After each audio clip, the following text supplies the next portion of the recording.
नमस्कार, आप सभी का स्वागत है इजी राइटिंग में। और इजी राइटिंग के इस मंच से मैं रोशन एक बार फिर आप सभी से कनेक्ट हो चुका हूं। और इजी राइटिंग के इस मंच से हम लोग स्क्रिप्ट राइटिंग से जुड़ी हुई बारीकियों को सीखते हैं और समझने की कोशिश करते हैं। साथ ही साथ हम प्रयास करते हैं कि स्क्रिप्ट को कैसे बेहतर से बेहतरीन बनाया जाए। और आज के वीडियो का जो हमारा टॉपिक है वो बहुत ही यूनिक है। मैंने पिछले वीडियो में आप सभी को कमिटमेंट किया था कि अगले वीडियो में मैं कुछ यूनिक टॉपिक पे बात करने वाला हूँ, और उस यूनिक टॉपिक के साथ मैं आप सभी के साथ अभी हूँ। हम सभी राइटर्स के मन में एक सवाल आता है कि भाई अच्छी स्क्रिप्ट की पहचान कैसे हो। आप भी अगर स्क्रिप्ट राइटिंग के क्षेत्र में हैं, आप भी इस प्रोफेशन से जुड़े हुए हैं या स्क्रिप्ट राइटिंग को अपना प्रोफेशन बनाना चाहते हैं, तो सवाल आपके मन में भी आएगा कि अच्छे स्क्रिप्ट की पहचान कैसे करें। तो आज हम लोग वो 5 एलिमेंट्स के बारे में जानने वाले हैं जिसकी मदद से हम जान सकते हैं कि एक अच्छी स्क्रिप्ट की पहचान कैसे होती है। वो 5 एलिमेंट्स ऐसे क्या होते हैं जो किसी भी स्क्रिप्ट को अच्छी स्क्रिप्ट बना देते हैं। मैं यहाँ पे एक बात आप सभी से और कहना चाहता हूँ कि अगर स्क्रिप्ट राइटिंग के इस पूरे सफ़र में आप सभी को कोई दिक्कत अगर आ रही है तो प्लीज़ आप मुझे कमेंट कीजिए, मेल कीजिए, टेक्स्ट मैसेज कीजिए। वैसे आप में से बहुत सारे लोगों का मेल मेरे पास आया भी है। मैं और मेरी टीम उन मेल्स को देख रहे हैं, पढ़ रहे हैं और उनको रिप्लाई भी कर रहे हैं। कुछ ऐसे मेल्स भी हैं जो बहुत कॉमन है, उनके ऊपर भी मैं आने वाले दिनों में वीडियोस बना करके उन मेल्स का आंसर देने वाला हूं। मैं कोशिश कर रहा हूं कि इंडिविजुअल खुद से उन मेल्स को पढूं और साथ में आंसर करूं। वैसे मेरे साथ अभी 5 लोगों की टीम है जो आप सभी के मेल्स को देखती है। 5 राइटर्स की टीम है जो आप सभी को देखती है, आप सभी के मेल्स को देखती है और आपके मेल्स का आंसर करती है। तो आइए अभी हम लोग अपने टॉपिक की शुरुआत करते हैं कि वो 5 एलिमेंट्स क्या हैं जो किसी भी स्क्रिप्ट को अच्छी स्क्रिप्ट बना देते हैं। इन 5 एलिमेंट्स में जो फर्स्ट एलिमेंट है वो है good thought good idea. Good thought good idea का मतलब क्या है? गुड थॉट यानी कि किसी भी गुड थॉट के साथ, अच्छे विचार के साथ लिखी गई स्क्रिप्ट एक अच्छी स्क्रिप्ट होती है। इसकी पहचान कैसे की जाए? जब आप कोई भी स्क्रिप्ट देखते हैं या आप लिखने की कोशिश करते हैं तो एक अच्छा थॉट रखिए। मैंने अपने आइडिएशन वाले वीडियो में कहा था कि आपके मन में जो भी थॉट आए उसको पेपर पे लिखिए। वही आइडिया है, वही आइडिएशन है जहाँ से आपने आइडिया क्रिएट किया, जनरेट किया। तो अगर आप अच्छी स्क्रिप्ट लिखना चाहते हैं तो अच्छे थॉट के साथ लिखिए, अच्छे आइडियाज़ के साथ लिखिए, तो डेफिनेटली आपकी स्क्रिप्ट अच्छी होगी। तो फर्स्ट एलिमेंट एक अच्छी स्क्रिप्ट की है good thought good idea. Good script की सेकेंड एलिमेंट है कनेक्टिंग विद पीपल। एक ऐसी स्क्रिप्ट होनी चाहिए जो जिस टारगेट ग्रुप के लिए लिखी गई है उसके साथ कनेक्ट हो। अगर आप बच्चों के लिए स्क्रिप्ट लिख रहे हैं या आप फीमेल ओरिएंटेड स्क्रिप्ट लिख रहे हैं तो उनके साथ वो कनेक्टिंग होनी चाहिए, उसको टचिंग होनी चाहिए। बहुत सारी फिल्में आप देखते हैं जो दिल को छू जाती है। अभी हाल फिलहाल जो दृश्यम 2 रिलीज हुई, दृश्यम 2 से पहले दृश्यम 1 आई थी, बहुत लोगों को वो कनेक्ट करके गई। वैसे ही बहुत साल पहले की एक मूवी थी ब्लैक, अमिताभ बच्चन साहब की और साथ में रानी मुखर्जी जी थी। तो ये जो मूवी थी वो कनेक्ट करके गई। उन्होंने जिस टारगेट ऑडियंस के लिए स्क्रिप्ट लिखी थी वो स्क्रिप्ट रियली में कनेक्टिंग थी। अभी हाल फिलहाल में एक मूवी आई थी ऊंचाई। उस ऊंचाई में अमिताभ बच्चन साहब एक रोल प्ले कर रहे हैं राइटर की। अब डैनी साहब उसके बहुत अच्छे फ्रेंड हैं। अब डैनी साहब उनसे कहते हैं कि अमित, जब मैं तुम्हारी कहानियों को पढ़ता हूँ ना, तुम्हारी बुक्स पढ़ता हूँ, तो ऐसा लगता है कि एक सेल्समैन कुछ बेचने की कोशिश कर रहा है। तो आजकल के बहुत सारे राइटर ऐसे हैं जो सच में सेल्समैन का रोल प्ले करते हैं। तो यहाँ पे उस स्क्रिप्ट की एक लाइन से बहुत बड़ा मैसेज जाता है आज के राइटर्स को, आपको, कि कुछ भी ऐसा लिखिए वो ऑडियंस को कनेक्ट हो, राइट? तो ऑडियंस को कनेक्टिंग स्क्रिप्ट जब आप लिखेंगे तो डेफिनेटली आपकी स्क्रिप्ट अच्छी होगी। तो दोस्तों, ऊंचाई मूवी की ये जो स्क्रिप्ट थी ना, सच में कनेक्टिंग थी, ऑडियंस को टचिंग थी। तो आप जिस किसी टारगेट ऑडियंस के लिए आप स्क्रिप्ट लिख रहे हैं, सपोज कीजिए आप कोई ऐड की स्क्रिप्ट लिखते हैं या कोई टीवी सीरियल की स्क्रिप्ट लिखते हैं, वेब सीरीज की स्क्रिप्ट लिखते हैं, तो वो स्क्रिप्ट के लिए एक टारगेट ऑडियंस फिक्स है। आपको उसी ऑडियंस को अच्छी लगने वाली चीज़ों पे काम करके, रिसर्च करके आपको स्क्रिप्ट लिखनी है।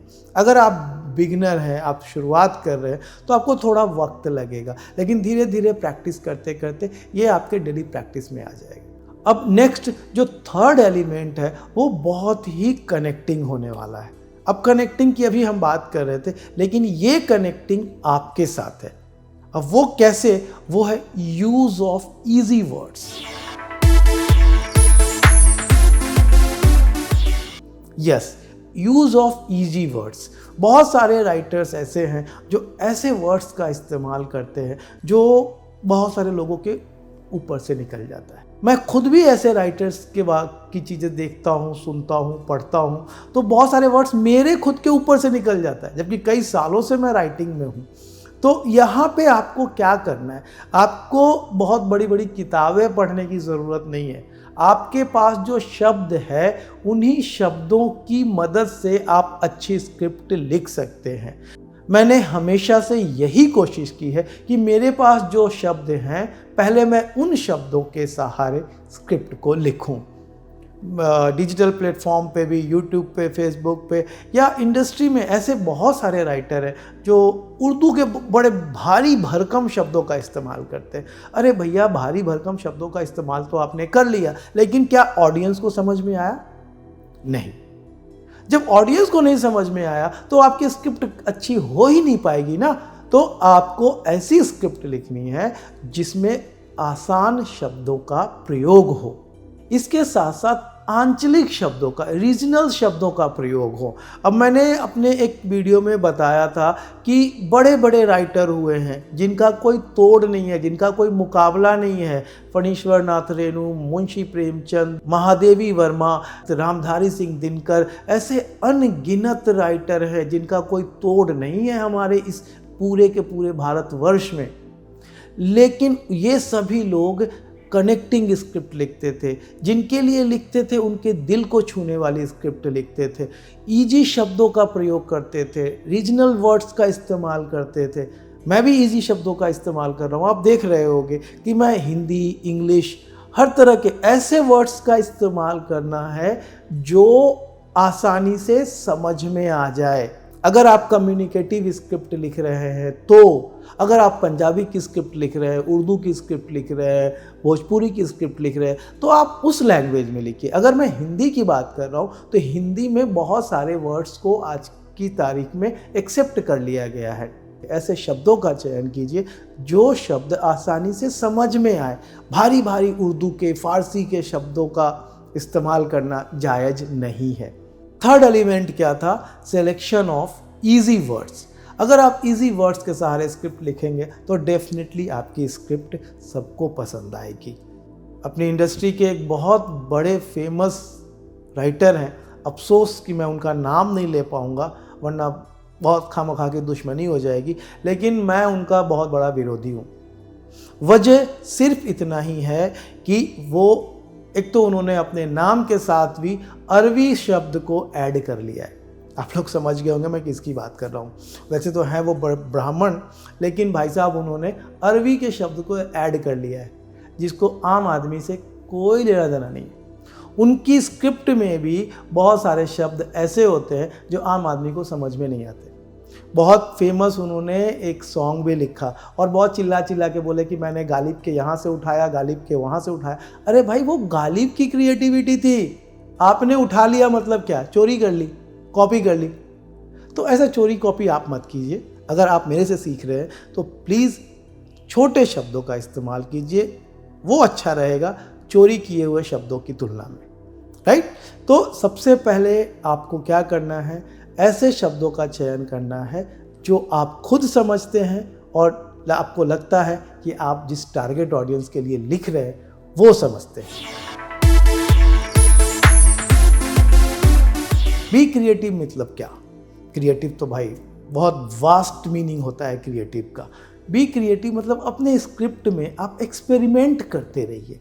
आप अपने टारगेट ऑडियंस को ध्यान में रख करके अपने छोटे छोटे शब्दों का प्रयोग करते हुए एक्सपेरिमेंट कीजिए कि मैं क्या लिखूं जिससे कि मुझे मेरे टारगेट ऑडियंस तक मैसेज कन्वे करना आसान हो जाए।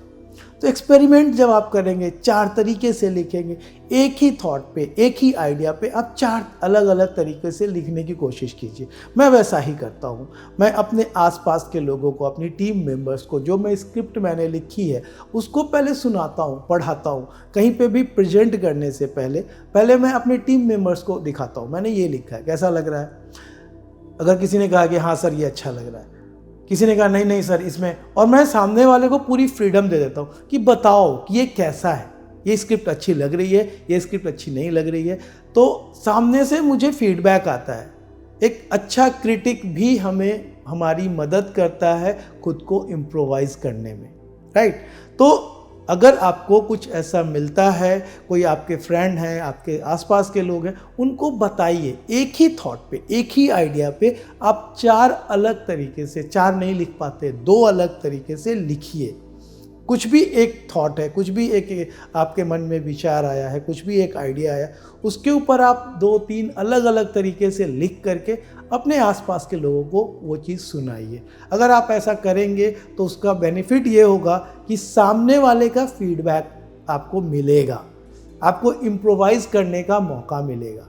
तो ऑलवेज बी क्रिएटिव का मतलब यही होता है कि आप एक्सपेरिमेंट करते रहिए अपने वर्ड्स के साथ, अपनी लेखनी के साथ, अपनी राइटिंग के साथ।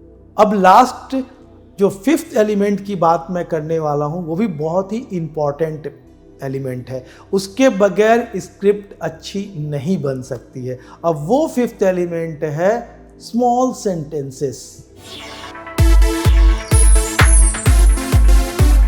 जी हाँ, आपने सही सुना, स्मॉल सेंटेंसेस। जो भी स्क्रिप्ट आप लिखते हैं उसको छोटे छोटे सेंटेंस में, वाक्यों की जो संरचना करेंगे वो छोटे होने चाहिए। बहुत बड़े बड़े सेंटेंसेस नहीं लिखने हैं। एक छोटा सेंटेंस लिखा, फुल स्टॉप, फिर अगला सेंटेंस लिखा, फिर फुल स्टॉप। तो छोटे छोटे सेंटेंसेस के साथ में जब आप स्क्रिप्ट लिखेंगे तो डेफिनेटली वो स्क्रिप्ट अच्छी होगी। क्यों अच्छी होगी? क्योंकि उस स्क्रिप्ट को जो टारगेट ऑडियंस है आसानी से समझ पाएंगे। तो जिस दिन आपने इन 5 एलिमेंट्स को अपने स्क्रिप्ट में शामिल कर लिया, उस दिन से ही आप समझ लीजिए कि एक अच्छे राइटर बनने की तरफ आप आगे बढ़ गए हैं। और यहाँ पे एक बात मैं और ऐड ऑन कर दूं कि इन 5 एलिमेंट्स से बाहर कोई भी अच्छी स्क्रिप्ट नहीं हो सकती है। एक बार मैं फिर से आप सभी के सामने रिपीट कर दे रहा हूँ। 5 elements of a good script में फर्स्ट एलिमेंट है good thoughts and good idea. Second element है connecting with audience. Third element है selection of easy words. Fourth element है be creative and 5th element है small sentences. तो इन 5 elements को आप भी अपनी स्क्रिप्ट में शामिल कीजिए और डेफिनेटली आपकी स्क्रिप्ट भी अच्छी स्क्रिप्ट होगी। आप सभी से फिर मिलूंगा, तब तक अपना ध्यान रखिए एंड बेस्ट ऑफ लक।